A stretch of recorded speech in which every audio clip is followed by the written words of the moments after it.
Good morning, everyone. Father Tank, thank you for having us.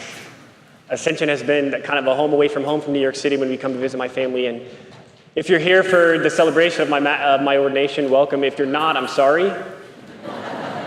This is a normal Mass. The service asked if there anything special. Well, Mass is not really normal, but it is just a 10 a.m. Mass on Sunday. So we're here, and I'm not going to keep anybody. I know there's a game going on in the moment, too. Some of you are probably anxious to get to. But if I could, my brothers and sisters, just to give you a brief word this morning about the gospel, about what the Lord is speaking to me, and I hope to us this evening, or this morning. I'm struck first, my brothers and sisters, by our responsorial psalm today. If you remember, it says, Lord, let us see your kindness and grant us your salvation. I don't know about you, but I'm on my home visit, and so we take 2 weeks a year to be away from the monastery. It's really beautiful to spend time with my family, but we're not used to the world in a way. We're not used to the media, we're not used to the TV, we're not used to the radio, we're not used to the phones, the technology. And so I got to tell you, I'm a little overwhelmed. There's a lot of noise out there. There's a lot of stuff going on. Just read the newspaper, turn on the news, there's a lot. And I get overwhelmed at times. Because my initial experience is to experience the harshness of the world. The negativity of the world. But we come to church today, and we come to Mass, and we come to the experience of God, and what does he tell us? Experience my kindness. Experience my goodness. Experience my mercy. Experience my love. There's enough of craziness out there, but here, experience me. Experience how good I am. And experience how good I want to be you. So I hope today we can spend an hour here this morning worshiping God, but most importantly, experiencing his kindness, as the psalmist prays. Just a couple days ago, my brother and I got an email from our superior, who's in New York City. We have about 130 friars all over the world. And I'm not quite sure if any of you have heard what's going on in Nicaragua at the moment, but we have a house there. We have brothers there, and there's significant unrest. Significant unrest, and the guerrillas, as a part of the government, just held up a church yesterday, and for 15 straight hours fired guns and shots into a church where Catholics were and the priests. And so our superior emailed us as a part of a little team that are trying to figure out what to do. Our friends are down there. 6 brothers are down there, our friends, our brothers, guys we join the community with. They're trying to figure out what to do. The brothers can't go anywhere. They can't get out. They can't leave the friary. And our superior is having this experience where he feels responsible for them. He said, I sent them down there. I sent them down there, and now look at what's happening.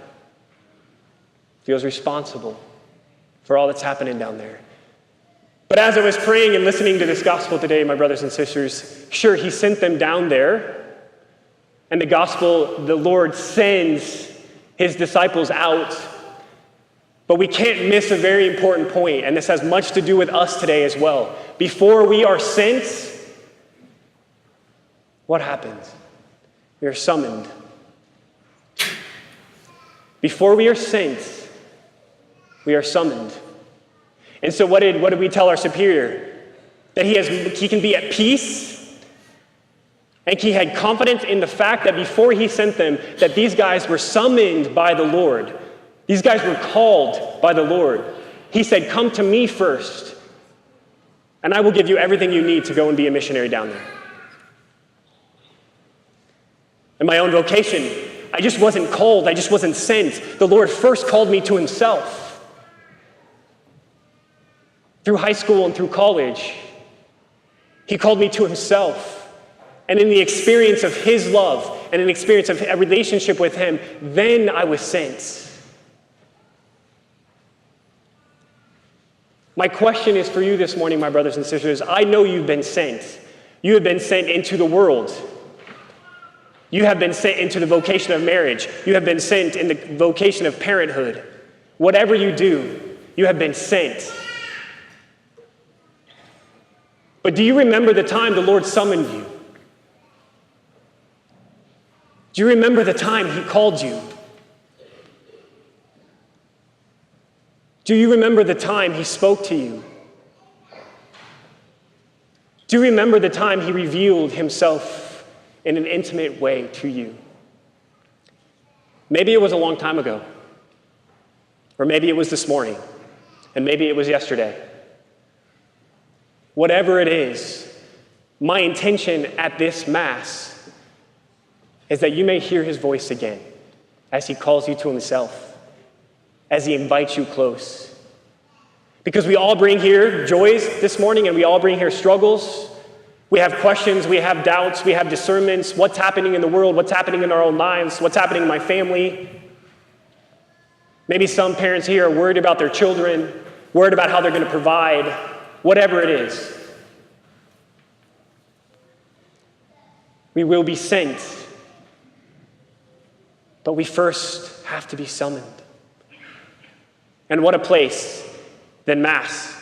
What a place than the altar, where Jesus, by the power of his body, blood, soul, and divinity, calls us and summons us and wants to reveal himself in a beautiful, powerful, awesome, intimate way. That's what Mass is. The Lord's like, come to me again. Come to me, I will fill you up, I will speak to you, I will encourage you, I will console you, I will give you everything you need then to be sent out. Because what's the last thing we say at Mass? He sends us out, the priest. Go. Get out of here. Go be the church. Go be kindness to the world. In your workplace, at your home, with your friends, at the barbecue, whatever it is. Watching the soccer game. Be my presence. Be my kindness. Be my goodness.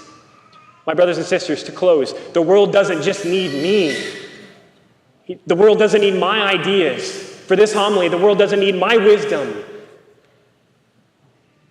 It needs his. And the Lord wants to use you to bring that to wherever we go. He summons us today. And this is the good news of Christianity. It's not a program. It's not a recipe. It's not something we manufacture and conjure up on our own. We come back every day, all the time, to the Lord. And we're filled up. And we overflow into the world. This is the consoling message, my brothers and sisters, today. This is what we rejoice in. This is what we receive. This is what we can then be encouraged by to go out into the world. And I pray that you experience that love of Jesus this day, not just to be sent, but to be summoned. And it's a beautiful gift to be a priest. My 2 months as a priest, it's such a humbling place to be part of that, calling people back to him. And I pray you experience that this day. Amen. Come on, give me something. Amen. Amen. Amen.